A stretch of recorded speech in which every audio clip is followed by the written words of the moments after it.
இந்த ஒரு இசைக்கருவி இல்லாமல் ஊர் திருவிழாக்களோ, கோவிலில் நடக்கக்கூடிய விசேஷங்களோ, அதை தாண்டி நம்ம வீட்டில் நடக்கக்கூடிய சுப காரியங்கள், சடங்குகள் இந்த ஒரு இசைக்கருவி இல்லாமல் பார்க்கவே முடியாது. ஏன்னா நம்ம தமிழ் மக்களோட பாரம்பரியத்தோட பாரம்பரியமாக கலந்த ஒரு இசைக்கருவி தான். அது என்னன்னு கண்டுபிடிச்சிட்டிங்களா? அதுதான் நாதஸ்வரம் மற்றும் தவில். நாதஸ்வரத்துக்கு பின்னாடி இருக்க வரலாறு பார்ப்போம். இது நம்ம தமிழ் இசைக்கருவியில் முக்கியமான ஒரு காட்டு இசைக்கருவியாக இருக்குது. இதுக்கு பல பெயர்கள் இருக்குது.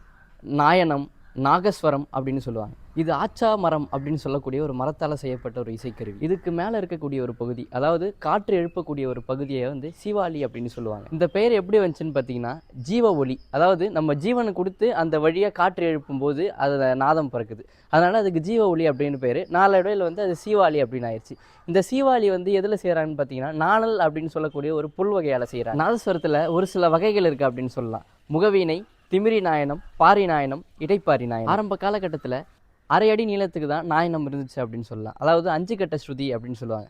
இந்த இசைக்கருவிகள்லாம் பார்த்தீங்கன்னா கால அளவு, இசை அளவு அப்படின்னு சொல்லக்கூடிய ஒன்று இருக்குது. காலங்கள் மாற மாற அதில் ஒரு சில மாறுதல்கள் கலைஞர்களால் ஏற்படுத்தப்பட்டு இப்போ வந்து 2.5 கட்டை தான் வந்து எல்லாரும் பயன்படுத்துகிறாங்க. நாதஸ்வரத்துக்குடியே துணையாக வாசிக்கப்படுற ஒரு இசைக்கருவி தான் தவில். இது வந்து பலாமரத்தால் செய்யப்பட்டது. ஒரு பக்கம் ஆட்டோட தோலையும் மறுபக்கம் மாட்டோட தோலையும் பதப்படுத்தி வாசிக்கப்படுற ஒரு தாள இசைக்கருவி. எப்படி நம்ம உடலும் உயிரும் ஒன்றா பிரிக்க முடியாமல் இருக்கோ, அது போல தான் அந்த தவிலும் நாதஸ்வரத்தையும் பிரிக்க முடியாது. எதுக்காக இந்த வரலாறு நம்ம தெரிஞ்சுக்கணும்னா, நம்முடைய இசையை ஊர் ஊர்களா, வீதி வீதிகளா, வீடு வீடுகளா காலங்கள் கடந்து இப்போ வரைக்கும் அதை கொண்டு சேர்க்கிற பெருமை வந்து யாருக்குன்னா, இந்த நாதஸ்வரம் தவில் வாசிக்கிற கலைஞர்கள் இருக்குது அப்படின்னு சொல்லலாம். நாதஸ்வரத்துக்கு பழமையான பெயர் வந்து ஏழில். இதை மாணிக்கவாசகர் தன்னுடைய திருவெம்பாவையில் கோழி சிலம்ப சிலம்பும் குருகெங்கும் ஏழில் இயம்ப இயம்பும் வெண் சங்கெங்கும் அப்படின்னு சொல்லிட்டு இந்த நாயனத்துடைய பழமையான பெயர் ஏழில் அப்படின்னு மாணிக்கவாசகர் சொல்கிறார். நாதஸ்வரம் அப்படின்னு சொன்னாலே நமக்கு முதல்ல ஞாபகம் வர்றது மல்லாரி.